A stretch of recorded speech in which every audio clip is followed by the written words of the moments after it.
एक गांव में एक गरीब किसान था जिसका नाम राजू था। राजू की एक बीवी और दो बच्चे थे। बीवी का नाम कलावती था और बेटे का नाम रोहन था तथा राजू की एक बेटी थी जिसका नाम गुड़िया था। राजू के पास 1.25 बीघा जमीन थी जिस पर वह खेती बाड़ी करके किसी तरह से अपना घर चलाता था। लेकिन पिछले कुछ सालों से बारिश के कारण उसकी फसल बर्बाद हो जा रही थी, जिसकी वजह से अब उसकी हालत बहुत ही दयनीय हो गई थी। ऊपर से उसने गांव के ही एक साहूकार लाला धनीराम से कर्ज लेकर 2 साल से खेती की थी। वो कर्ज भी लौटा नहीं पाया था। बीते कुछ दिनों से राजू की पत्नी कलावती की तबीयत ठीक नहीं थी, जिसको लेकर राजू काफी चिंतित रहता था। वह अपनी पत्नी कलावती के इलाज के लिए साहूकार के पास कर्ज मांगने जाता है। साहूकार बहुत गुस्साता है और कहता है, जो मैंने तुमको पैसे दिए थे पहले वो वापस लौटाओ, अब आना दोबारा कर्ज लेने के लिए। बड़े चले आए, पैसे दे दो, पैसे दे दो। राजू बहुत गिड़गिड़ाता है पर साहूकार उसकी एक नहीं सुनता है। राजू खाली हाथ वापस घर लौट आता है और उसकी पत्नी कलावती जब उसे देखती है तो वह समझ जाती है कि साहूकार ने पैसे नहीं दिए। वह राजू को समझाती है कि वह परेशान ना हो। राजू दुखी मन से कहता है, भगवान ने हमें गरीब क्यों बनाया? अगर ऐसा ही करना था तो हमें जन्म ना देते। कलावती कहती है कि भगवान पर भरोसा रखो, सब ठीक हो जाएगा। इतना कहकर वह बच्चों को खाना देने चली जाती है। खाने में दोनों बच्चों को एक एक रोटी और नमक देती है और वह पानी लेने चली जाती है। तभी वहाँ पर एक दौड़ता कुत्ता आता है और गुड़िया की रोटी लेकर भाग जाता है। गुड़िया रोने लगती है। तब उसकी माँ आ जाती है तो गुड़िया रोते हुए सारी बात अपनी माँ को बताती है।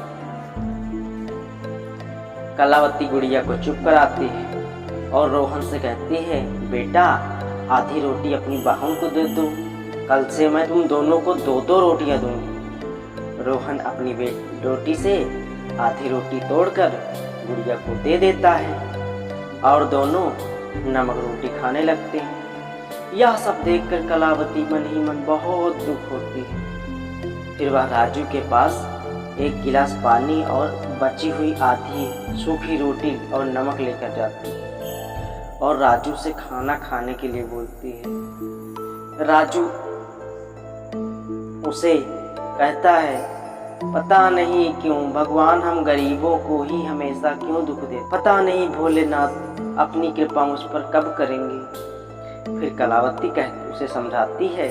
खा पीकर रात को जब सभी सो जाते हैं तब बाहर बहुत तेज आंधी पानी आ जाता है। तूफान और तेज बारिश की आवाज से राजू उठ जाता है और कलावती से बोलता है कि चलो हम किसी पेड़ के नीचे छुप जाते हैं, क्योंकि तेज बारिश और तूफान के कारण हमारा घर कभी भी टूट सकता है। कलावती और राजू अपने बच्चों के साथ घर के ही सामने एक पेड़ के नीचे कंबल ओढ़कर बैठ जाते हैं। यह घटना माता पार्वती और भगवान भोलेनाथ देख रहे होते हैं। माता पार्वती भोलेनाथ से कहती है, हे प्रभु अब इनका दुख देखा नहीं जाता। राजू तो आपका बहुत बड़ा भक्त है, फिर उसके परिवार पर इतना दुख क्यों? तब भगवान भोलेनाथ माता पार्वती को समझाते हुए कहते हैं, देवी वह पिछले जन्म में एक शिकारी था और वह निर्दोष और बेजुबान पशु पक्षियों की हत्या करता था। उन्हीं कर्मों की सजा उसे इस जन्म में भुगतनी पड़ रही है, लेकिन इसने अपने जीवन के अंतिम समय में मेरे ही मंदिर के सामने भूखे प्यासे रहकर अपने प्राण त्याग दिए थे, जिसका फल अब इसे मिलने वाला। अब इसके दुख के दिन खत्म होने वाले हैं। इधर राजू अपने परिवार के साथ पेड़ के नीचे बैठा अपने घर की तरफ देख रहा था। तभी उसका घर टूटकर गिरने लगता है। राजू बहुत दुखी होता है, परंतु उसकी पत्नी और उससे समझाती है और शहर की ओर चलने के लिए कहती है। फिर जैसे ही बारिश थोड़ा धीमी होती है तो सब शहर की ओर चल देते हैं। वह शहर की ओर पैदल जा ही रहे थे, तभी पानी फिर से झमझम झमझम करके बरसने लगता है। आसपास कोई घना पेड़ भी नहीं था जिसके नीचे वह छिप सके। वह सब भीगते हुए जा रहे थे, तभी अचानक कलावती बेहोश होकर गिर पड़ती है। राजू परेशान हो जाता है और रोने लगता है। तभी उनके सामने एक गाड़ी आकर रुकती है। उस गाड़ी में एक डॉक्टर था। राजू जब सारी बात उस डॉक्टर को बताता है तो डॉक्टर को राजू पर तरस आ जाता है। फिर वह सभी को गाड़ी में बिठाकर अपने क्लिनिक पर ले जाता है। डॉक्टर कलावती का इलाज करता है। सुबह जब कलावती को होश आता है तो वह क्लिनिक में झाड़ू लगाने लगती है। कलावती को जब झाड़ू लगाते हुए डॉक्टर देखता है तो वह मना करता है और आराम के लिए बोलता है। कलावती कहती है कि उसके पास इलाज के लिए पैसे नहीं हैं, इसलिए वह झाड़ू पोछा करके इलाज में आए खर्च की भरपाई कर देगी। तभी राजू आ जाता है। तीनों बात ही कर रहे थे, तभी एक नर्स डॉक्टर के पास आकर कहती है कि उसके पेशेंट लाला धनीराम की तबीयत ज़्यादा खराब हो गई है। राजू डॉक्टर से धनीराम के बारे में पूछता है तो पता चलता है कि धनीराम उसी के गांव के सेठ हैं जिससे उसने पैसे उधार लिया था। तो वह डॉक्टर से कहता है कि इन्हें तो मैं जानता हूँ। तो डॉक्टर राजू से धनीराम के परिवार के बारे में पूछता है तो पता चलता है कि उसका इस दुनिया में कोई और नहीं है। पता चलता है कि लाला धनीराम का 2 दिन पूर्व एक्सीडेंट हो गया था जिसमें लाला का बहुत ज़्यादा खून बह गया था। राजू अपना खून लाला को चढ़ाने के लिए बोलता है। ब्लड टेस्ट करने के बाद राजू का खून लाला को चढ़ाया जाता है। कुछ दिन बाद जब लाला धनीराम एकदम स्वस्थ हो जाता है और उसे पता चलता है तो उसे नई जिंदगी राजू की बदौलत मिली है।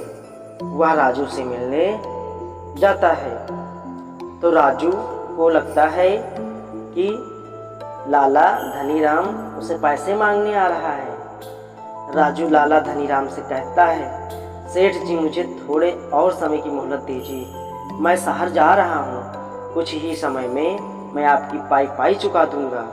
लाला धनीराम राजू से माफ़ी मांगता है और कहता है कि राजू मुझे शर्मिंदा ना करो, यह नया जीवन तुम्हारा दिया हुआ है।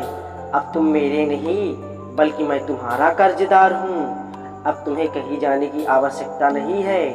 आज से तुम और तुम्हारा परिवार मेरे साथ मेरे घर पर रहोगे। लाला धनीराम और राजू उसके परिवार को अपने घर ले जाता है। राजू और उसका परिवार पेट की सेवा करते हैं और सब एक परिवार की तरह रहने लगते हैं। दोस्तों, अगर कहानी पसंद आई हो तो एक लाइक ज़रूर करें और अगर आपने अभी तक हमारे चैनल को सब्सक्राइब नहीं किया है तो हमारे चैनल को प्लीज़ सब्सक्राइब कर लीजिए और बेल आइकन का बटन प्रेस कर दीजिए ताकि हमारे आने वाले सभी वीडियो आप तक पहुंचते रहें।